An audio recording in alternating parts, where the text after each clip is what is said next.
Without thinking, she ran out into the night and into the dark road, her feet pounding against the ground. A pair of headlights appeared in the distance, speeding toward her. Pauline didn't hesitate. She threw herself in front of the car, collapsed to her knees with arms outstretched. The tires of the car screeched. The car swerved violently, stopping just inches away from her. The driver's door flung open, and a tall, well-dressed man stepped out, his furious voice cutting through the night. "Are you out of your mind?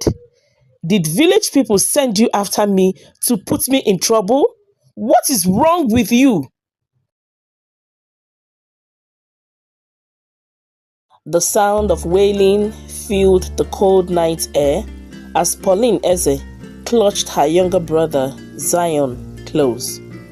Blue and red emergency lights flashed against the dark sky, illuminating the wreckage of her parents' car. The once proud Mr. and Mrs. Eze, owners of one of the most successful manufacturing companies in the city, now lay lifeless on the white sheets. Pauline's vision blurred with tears. Everything felt surreal. 1 minute, they had been a happy family, and the next, her parents were gone. She watched as strangers gossiped around her, whispering in hushed tones. "It wasn't an accident," an elderly woman muttered. "I heard the brakes failed. But how? That car was brand new now." "It's those uncles," another woman added. "Chief Ebuka and Chief Nnamdi, they have been eyeing that company for years. Now, they have their chance." Pauline's head snapped in their direction. "What did you just say?" The women immediately scattered, pretending they hadn't said anything. Pauline's heart pounded as she turned to her father's closest business associate, Mr. Adisa. "Uncle Adisa, please, is it true? Were my uncles involved?" The elderly man sighed heavily, his eyes filled with pity. "Pauline, listen to me. Be careful. Your uncles are powerful men. If they were behind this, you must stay quiet for now." "Stay quiet?" Pauline's voice cracked with anger. "They killed my parents!" "Shh!" Mr. Adisa glanced around nervously. "I will do my best to investigate, but please, don't be reckless."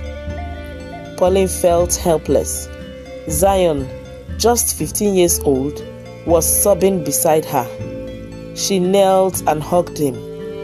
"I promise you, we will be okay," she whispered, though deep inside her, she wasn't sure how. A few days later, her worst fears came true. She and her brother were summoned to her father's company, Eze Group Limited, where her uncles, Chief Ebuka and Chief Nnamdi, were already seated in the CEO's office, her father's office. Chief Ebuka smirked. "Pauline, Zion, sit down." Zion sat, but Pauline remained standing. "What is this about?" she asked. Chief Nnamdi, dressed in a flowing agbada, adjusted his gold-rimmed glasses. "Your father's business needs leadership. Since you and your brother are too young, we have taken over." Pauline's stomach dropped. "That's not true. My father left a will, and I'm not too young. I'm 24. Chief Ebuka chuckled. "Did he leave a will? Oh dear. Pity we couldn't find it." Pauline clenched her fists. "You think you can just take over everything?" Chief Nnamdi sighed. "My dear, this is business. Now, since we can't find the will, it means you and your brother no longer have a home here. And we know that you don't have any money to your name as well. So, we suggest you return to the village where you can at least have access to a free home and not worry about paying rent. Village? Zion asked weakly. But the house is too big. Chief Ebuka's smirk widened. For your information, the house your parents built in the village is no longer accessible to both of you. That is also part of what is under our control. But you both can go to your mother's village. I'm sure there will be room for you there. What? You are also denying us of our family house in the village? Uncle, how have we offended you? I know very well that my parents brought both of you into this company because he trusted you both. Now, this is how you want to repay him? I don't have anything to tell you, but I can assure you that God in heaven, who sees everything, will fight for us when the time is right, Pauline said as she grabbed Zion and walked out of the building. As Pauline walked out, she felt her world shattered. Her parents were gone, and now she and Zion had lost everything. With nowhere else to turn, they boarded a dusty bus heading to their mother's hometown. The streets of the city faded behind them, replaced by the narrow roads and red soil of their mother's village, a place they had only visited a few times in their lifetime. Zion sniffled. Pauline, what will we do now? Pauline took a deep breath, forcing a smile. I don't know, Zion, but one thing I know is that we will survive. Our late parents' spirits will always be with us.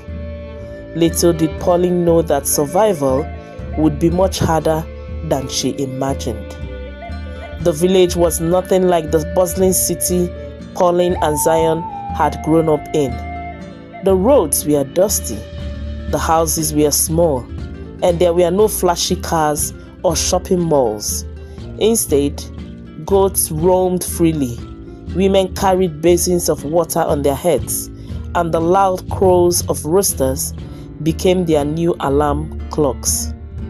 On reaching their mother's family house in the village, Pauline met her biggest shock. There was no one in the compound because her maternal grandmother, who lived there, was no more, and her mother, who had access to the compound, was now also gone. Pauline didn't know when she released all the sorrow, bitterness, and anger she had been harboring inside her and let out a loud cry. She had tried to stay strong all this while for Zion's sake, but now she felt as helpless as anyone who had been in her position would feel. Zion, seeing his big sister crying helplessly, joined in as well. Luckily for Pauline and Zion, an elderly woman who was just returning from her farm that moment stopped to ask what was wrong. Pauline could barely speak because she had cried so much that her voice had become almost inaudible. But while she was speaking, the old woman interrupted. Are you Adane's daughter? Yes, Mama. My uncles chased I and my brother away from our father's house and our village house and asked us to go to our mother's house in the village. Now we are here and no one is here to open the gate for us. I don't know where else we can go, Pauline said tearfully. It's all right, my daughter. My name is Mama Nkiru. You look exactly like your mother, and she was my younger sister's best friend while growing up. It is sad that your parents are no more, and that your uncles have chosen to treat you this way. Since your grandmother died, no one has lived in this house, except when your parents bring you both to spend the holiday. But I will not let you two sleep outside. I have a little hut beside my own hut. If you don't mind, you could be managing there until things get better, or until we find a way to break into the house, Mama Nkiru said. Thank you, Mama. Thank you. Any shelter we can get now will be nothing short of a miracle, Pauline said, wiping her eyes and smiling slightly. Mama Nkiru guided them to a small hut made of mud, which had just one room, a leaking roof, and a kerosene lamp for light. Pauline sat on the floor, staring at Zion, who quickly curled up on the mat on the floor. I miss home, Zion whispered. Pauline blinked back tears. This is home now, Zion. We have to make the best of it. The next morning, Pauline woke up to Zion shivering under their thin wrapper. She placed a hand on his forehead. It was warm. Zion, are you okay? She asked. He nodded weakly. I'm fine. I'm just hungry. Pauline's stomach rumbled at the mention of food. They hadn't eaten since yesterday afternoon. Determined to find work, she marched to the village square, where traders and farmers gathered to sell their goods. She approached a woman selling tomatoes. Auntie, good morning, ma. Please, do you need any help? I can wash plates. I can sweep. I can arrange your stall. Anything. The woman looked at Pauline from head to toe, still dressed in her city clothes, because those were the clothes they had, and then scoffed. You, a city girl, can you even hold a basket of tomatoes without smashing them? The other traders burst into laughter, but Pauline swallowed her pride. I can do anything, ma. Please, try me. The woman hesitated, then pointed at a stack of tomatoes. Fine, carry that basket to my house. Pauline bent down to lift it. It looked light until she actually picked it up. Ah! She gasped as the weight nearly made her topple over. The traders laughed even harder. See am, she no even fit carry ordinary tomato, one man said. Pauline clenched her teeth. Moved by hunger, she adjusted her grip and lifted the basket on her head. By the time she reached the woman's house, her head felt like she had carried a baby elephant. You try, Sha, the woman admitted. Here, take this. She handed Pauline 2 small tubers of yam and 200 naira. Pauline's heart swelled with gratitude. Thank you, ma. Thank you so much. She ran home, excited to cook for Zion, only to find him curled up on the floor, clutching his stomach. His face was pale, his breathing racked. Zion! She dropped the yams and rushed to him. What's wrong? His body shook violently. He didn't respond. Panic clawed at her chest. She ran to Mama Nkiru's hut. Mama, please, Zion is sick. The old woman grabbed some herbs and followed her. She boiled them into a thick, dark concoction. Take, make him drink this, she said.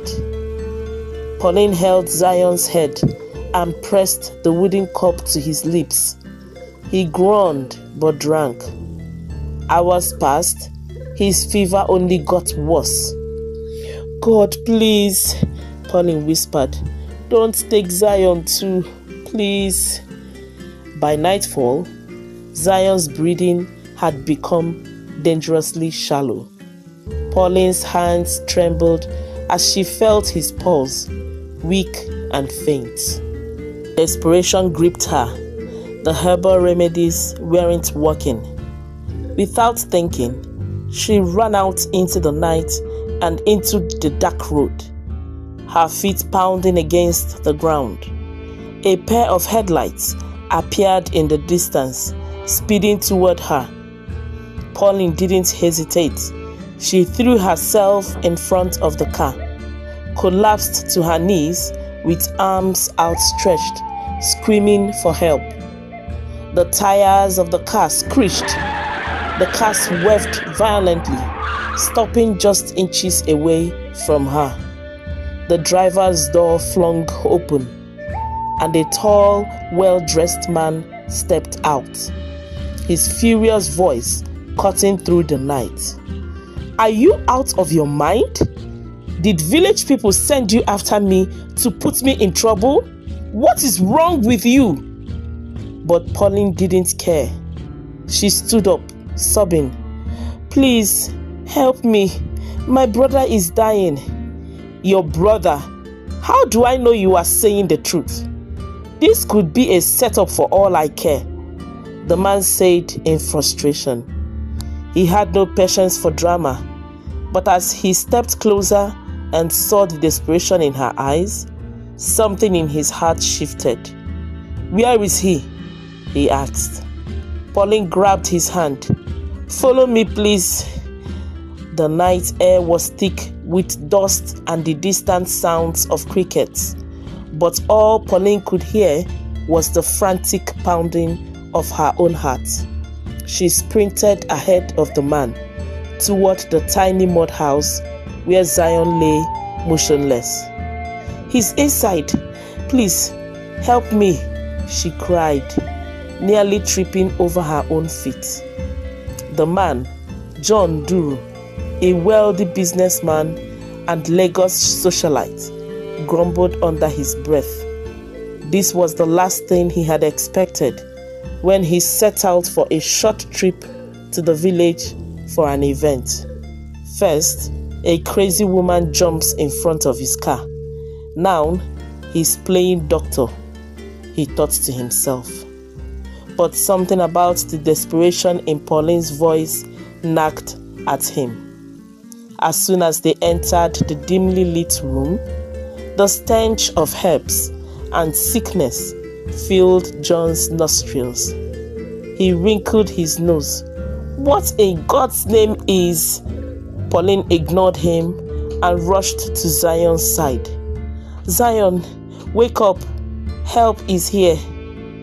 John stepped closer, scanning the frail boy's sweat-drenched face. His medical knowledge was limited to watching hospital scenes in movies, but even he could tell that the boy was in serious danger. "How long has he been like this?" John asked. "Since morning," Pauline choked out. "I've tried everything, but nothing is working. I can't lose him too." Her voice broke. John rubbed his face, exhaling. "All right, we need to get him to a proper hospital now." Pauline's eyes widened. "A hospital? But we have no money." John gave her a look. "Did I ask if you had money?" Pauline blinked, startled. John pulled out his phone and dialed a number. "Dr. Idris, meet me at St. Teresa's Hospital now. I have a critical case." Pauline stared at him in awe. Who was this man? Without another word, John scooped Zion into his arms as if he weighed nothing. Pauline rushed to follow, her heart thudding in both fear and relief. As they sped towards the hospital in John's sleek black SUV, Pauline sat at the back, clutching Zion's hand. John kept glancing at her through the rear-view mirror, his brows furrowed in irritation. I still can't believe you jumped in front of my car like that. Do you have a death wish? Pauline didn't look up. If I had died, at least someone would have stopped to help Zion. That's the dumbest thing I've ever heard. What if I was some lunatic? Pauline finally met his gaze in the mirror. Well, are you a lunatic? John smirked. No, just a very annoyed man who should be in bed by now. Despite the situation, Pauline almost smiled. They arrived at St. Teresa's Hospital, and the moment the nurses saw John, they sprang into action. Sir, right this way, one of them said, leading them to a private ward. A private ward, without even the nurses asking him questions. Pauline watched in amazement. Who exactly was this man? Dr. Idris, a short man with glasses, arrived moments later. After examining Zion, he sighed. It's severe malaria. He needs proper treatment, but he will be fine. Pauline let out a breath she hadn't realized she was holding. Oh, thank God. John clapped his hands together. Good. Fix him up, Doc. Send me the bill later. Pauline turned sharply. Wait, no, you've done enough already. I can work to pay you back. John gave her a long, exasperated look. Woman, I own 5 businesses and a mansion in Banana Island. Do you think I need your money?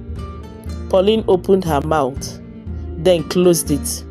5 businesses, Banana Island. She cleared her throat.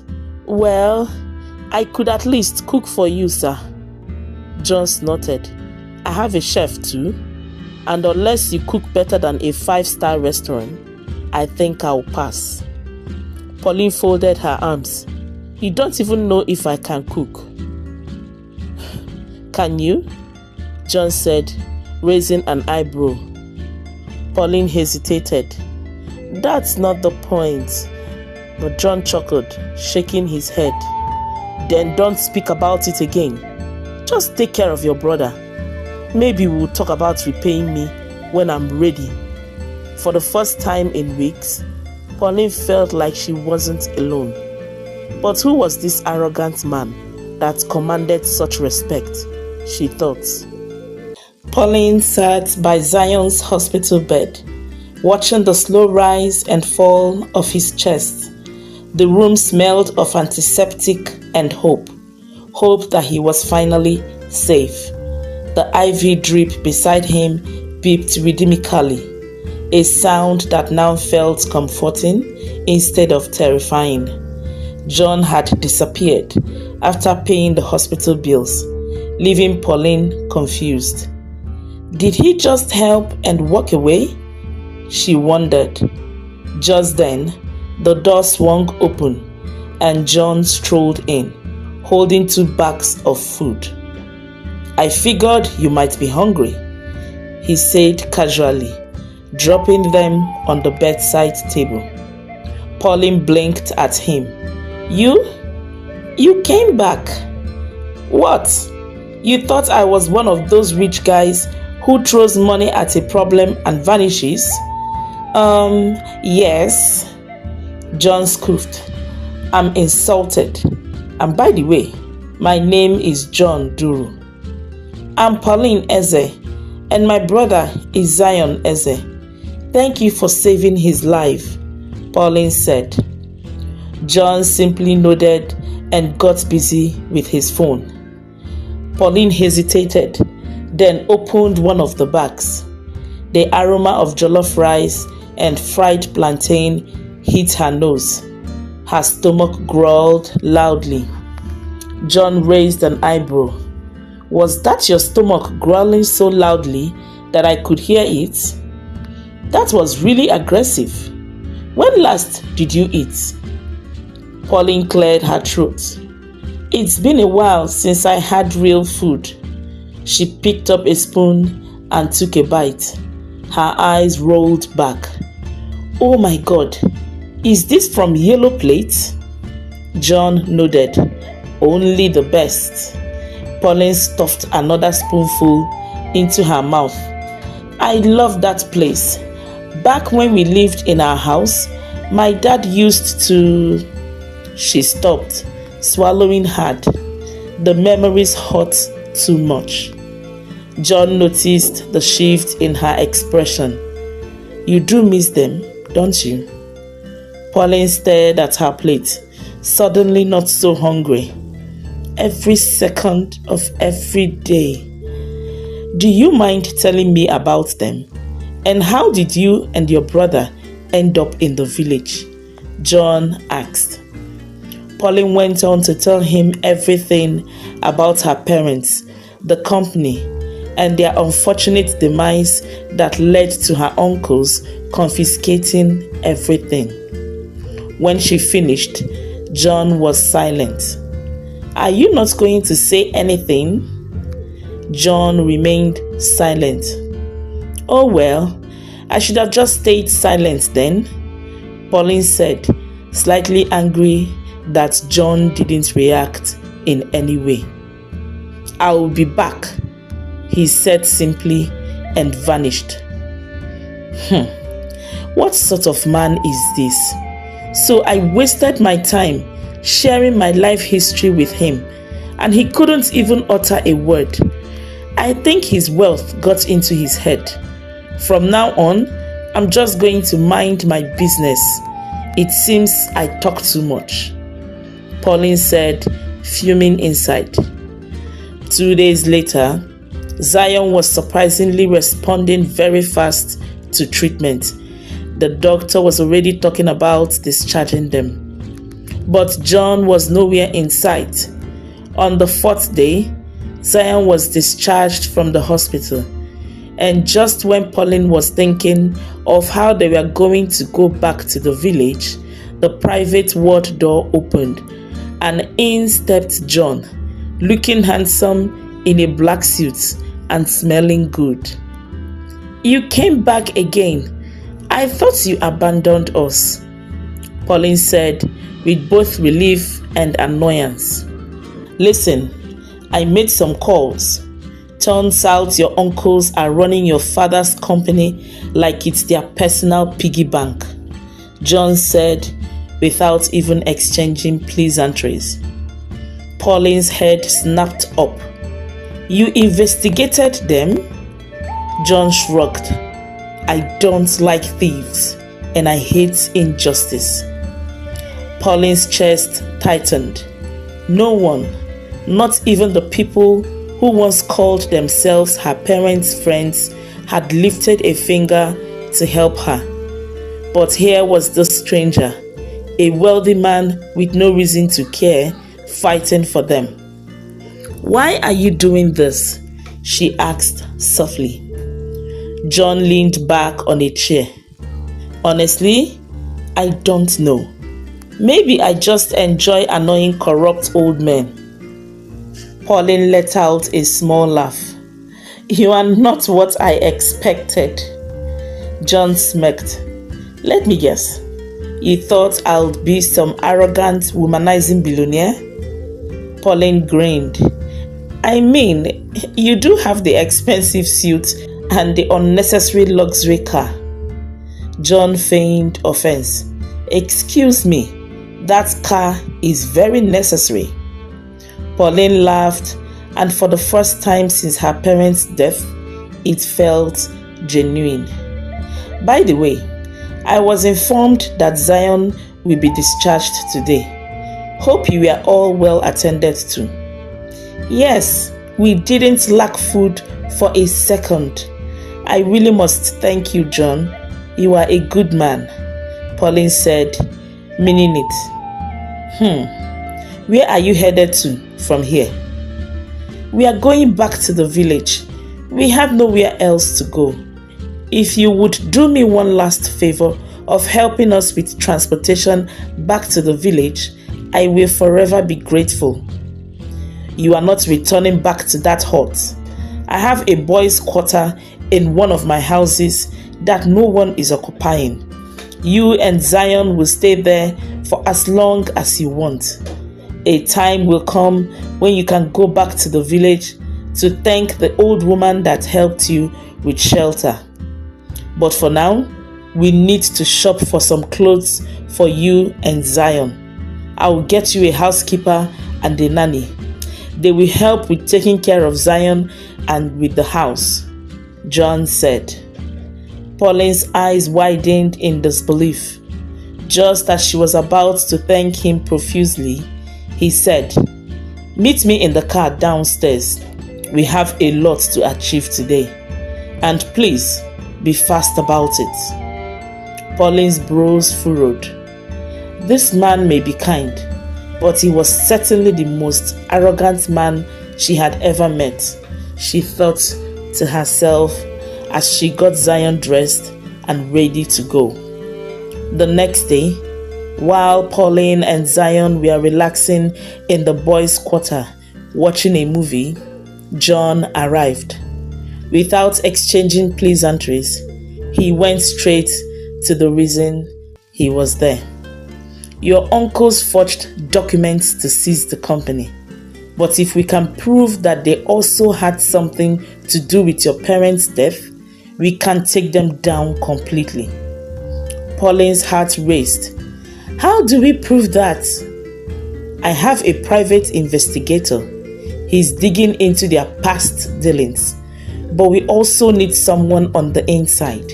Someone who has worked with them long enough to know their dirty secrets." Pauline's mind flashed back to Mr. Adisa, her father's old friend. "Uncle Adisa," she blurted. "He warned me about my uncles. If anyone knows something, it's him." John grinned. "Now that's the fighting spirit I was hoping for." Pauline clenched her fist.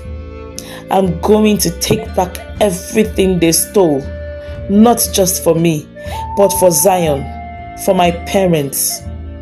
John studied her, admiration flickering in his eyes. "Good, because I don't lose battles."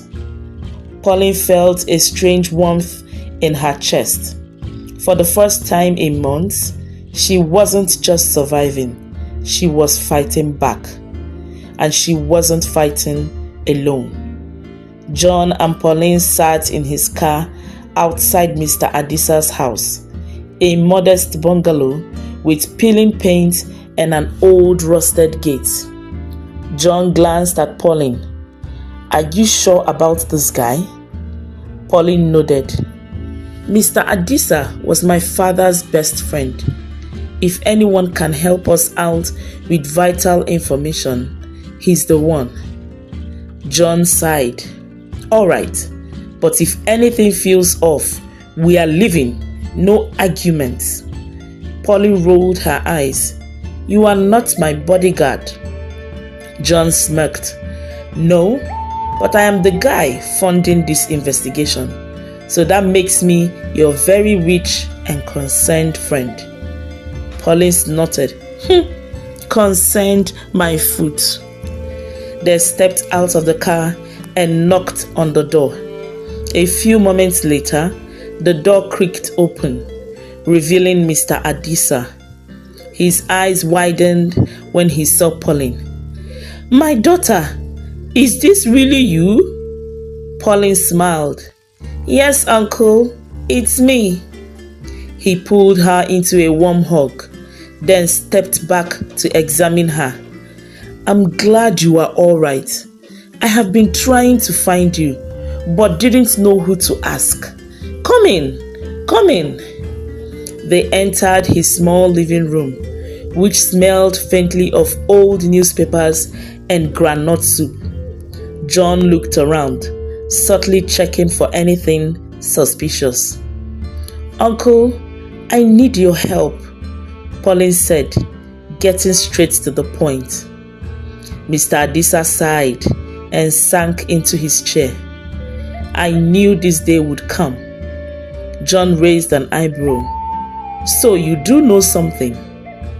Mr. Adisa hesitated, glancing at John. Who is he?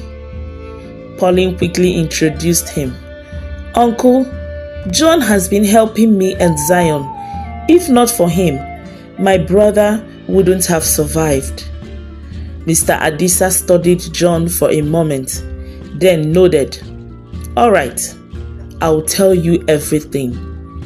He leaned forward, lowering his voice. Your uncles, Chief Ebuka and Chief Nnamdi, have been plotting since before your father died. They were drowning in gambling debts and stealing from the company. When your father discovered the missing funds, he confronted them. He planned to take legal action. Pauline's fists clenched. And that's why they killed him? Mr. Adisa's face darkened. Yes, they hired someone to tamper with the brakes. The accident was no accident. Pauline covered her mouth, her body trembling with rage. And my mother, she wasn't actively involved in the business. Why did they target her?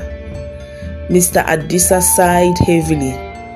They feared that your father may have discussed it with her, so they thought it was better to get rid of both of them at the same time.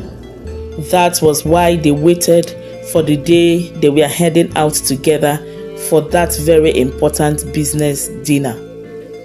Pauline felt like the air had been knocked out of her lungs. She felt the pain again, just like that night she received a call about her parents' accident. John's jaw tightened. These men are worse than I thought. Pauline turned to Mr. Adisa, her eyes blazing. Why didn't you tell me this before? Tears filled the old man's eyes. I was scared, my daughter. Your uncles are dangerous men. They have connections. I wanted to protect you, and I wanted to be sure of my findings before coming to conclusions. John scoffed. Well, guess what? I have connections too, and unlike them, mine don't operate in the shadows. Mr. Adisa nodded solemnly. I'm willing to testify in court, but you must be careful, Pauline. Your uncles won't go down without a fight. Pauline stood up, her voice steady. Then let's give them one. That night, John made a few calls. His private investigator, Detective Musa, sent him a file containing details of Chief Ebuka and Chief Nnamdi's illegal dealings, fraud, money laundering, even a connection to an arms dealer. John smirked. These fools have been busy. Pauline peered over his shoulder. So, what do we do? John leaned back. Simple. We let them think they've won, and then we strike when they least expect it. Pauline narrowed her eyes. You are enjoying this, aren't you? A little bit, John grinned. Pauline rolled her eyes. Remind me never to get on your bad side. It's a little too late for that now. The courtroom was packed to the brim. Journalists, lawyers, and curious onlookers filled the seats, eager to witness the high-profile case of Pauline and Zion Eze versus Ebuka and Nnamdi Eze. Pauline sat beside John, her hands clenched into fists. Zion, though fully recovered, sat quietly next to her, his eyes darting nervously around the room.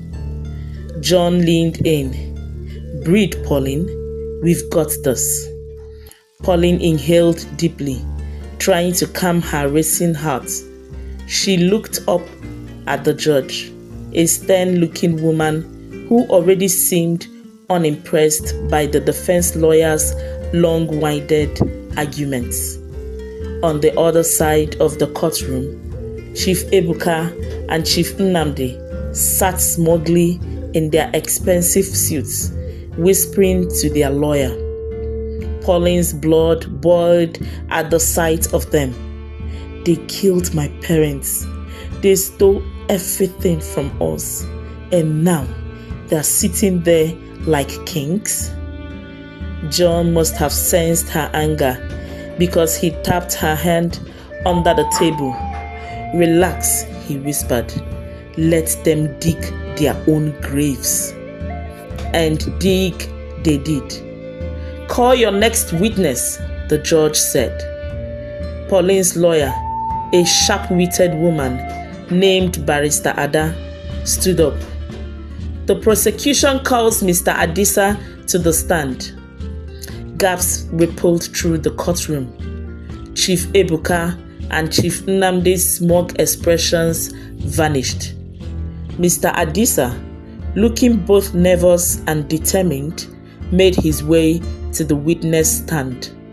After swearing to tell the truth, he adjusted his glasses and stared straight at Pauline's uncles. Mr. Adisa, Barrister Ada began, you were a close associate of the late Mr. Eze. Can you tell us what you know about his death? Mr. Adisa took a deep breath. Yes, his death was no accident. His brothers, Ebuka and Nnamdi, arranged for his car brakes to be tampered with. The courtroom erupted. A reporter dropped his pen. People murmured. A woman in the back let out a dramatic, Jesus is Lord! Pauline's uncles jumped to their feet. Lies! Chief Ebuka shouted. This is a setup! Order in the court! The judge banged her gavel. Barrister Ada smirked. Mr. Adisa, do you have proof? Mr. Adisa nodded. Yes, I have records of the payments made to the mechanic who sabotaged the car. I also have a recording of Chief Ebuka confessing to a business partner. More gasps. John leaned toward Pauline. Checkmate. Pauline grinned. Chief Ebuka and Chief Nnamdi's lawyer scrambled to object, but Barrister Ada was relentless. She presented bank statements, voice recordings, and testimonies from former employees who confirmed that Pauline's uncles had stolen from the company for years. Then came the final blow. Barrister Ada turned to the judge. Your Honor, we also have forged documents proving that Chief Ebuka and Chief Nnamdi illegally took over the company, stealing it from the rightful heirs, Pauline and Zion Eze. The judge adjusted her glasses. Is this true, Counselor?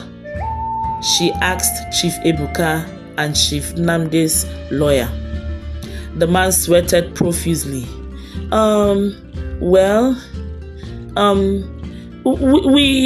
The judge sighed. I have heard enough. Chief Ebuka and Chief Nnamdi looked terrified. I hereby rule in favor of Pauline and Zion Eze, the judge announced. The company, assets, and properties shall be returned to them immediately. As for the charges of fraud and conspiracy to commit murder, Ebuka and Nnamdi Eze will be remanded in prison pending further investigation. The courtroom exploded in cheers. Pauline clutched John's arm, tears streaming down her face. We did it! We actually did it! John smirked. Correction, you did it. Pauline looked into his eyes. No, John, we did it. And then she rushed to her brother and gave him a tight hug as both of them shed tears of happiness. Few days later, after all the formalities, Pauline and Zion returned to their family mansion, their home. Zion ran through the halls, his laughter echoing in the grand house they had once lost. Pauline stood outside on the balcony, watching the sunset. John stood beside her, hands in his pockets. "So," he said, "you are officially a rich woman again." Pauline smiled. "I never wanted the money. I just wanted justice." John nodded. "And now, you have it." "I couldn't have done it without you, John. Thank you," Pauline said. A long silence stretched between them. Pauline bit her lip. "So what happens now?" she finally asked. John exhaled. "My job here is done. It's time to let you enjoy what rightfully belongs to you, while I go looking for more business opportunities or more corrupt men to annoy." Pauline's heart sank. For weeks, she had convinced herself that John was just a helper, a good man doing a good thing. But now, the thought of him leaving hurt more than anything. She took a shaky breath. "John?" He turned to her. "Yeah?" She looked straight into his eyes. "Please, don't go. I feel safe around you." John's eyebrows lifted. "Pauline, you are safe now. Your worst fears are behind bars. I know you think this is just gratitude, or maybe you think you will look like you are taking advantage of me," she said quickly. "But you are not. She hesitated, then gathered her courage. I have gotten so used to having you around, John." John smirked. "I'm sure you don't expect me to be following you around everywhere you go, just to assure you of your safety. And if my memory serves me right, you once told me that I'm not your bodyguard." Pauline smiled. Then her heart raced as she voiced out what she had been afraid to say for a while. "John, I know that what I feel isn't just security when you are around me. I'm afraid I have fallen in love with you. And if you feel the same way, I don't want you to leave." For a long moment, John said nothing. Then slowly, he smiled. "You have no idea how long I've wanted to hear that," he murmured. Pauline gasped. You do?" John chuckled. "Of course I do. But I didn't want you to think that I helped you just because of that. I didn't want you to think you needed to pay me back by submitting yourself to me." "I wasn't going to submit myself to you, Mr. Man," Pauline said, smiling. "I don't care why you helped me. I just know that I want you here, with me." John closed the space between them, cupping her face. "Then, I guess I'm staying." They both shared a passionate kiss that seemed like it wasn't going to end. And then, Pauline pulled away. "Mr. Man, I have noticed something about you. Despite being a good man, you don't have some good courtesy. You don't know how to say, 'You are welcome,' when I say thank you. You don't greet or answer to greetings when we meet for the day. It seems like you were one spoiled brat while growing up," Pauline said, feigning annoyance. John threw his head back, laughing, a very heartfelt laugh he hadn't had in a long time. "Thankfully, I'm not the only spoiled brat here. You have got some sharp tongue, young woman, but I admit I wasn't very friendly with you. If you are willing to teach me some of this courtesy, I'll be willing to take notes," he said, still smiling. Pauline smiled and hugged him again. For the first time in a long time, she not only felt safe, but truly happy. Pauline and Zion rebuilt their lives. The The company thrived under their leadership, and their story became a symbol of justice. As for John and Pauline, well, let's just say that the wedding bells weren't far away. The moral of the story is simple. Justice may take time, but it always finds a way. Never let fear stop you from fighting for what's right. And sometimes, love finds you in the most unexpected places. Thank you so much for watching the last part of the story. Please don't forget to like, share, and subscribe to my channel. And let us move the conversation to the comment section, because I would love to hear your thoughts on the story. Until I come your way again soon, stay happy.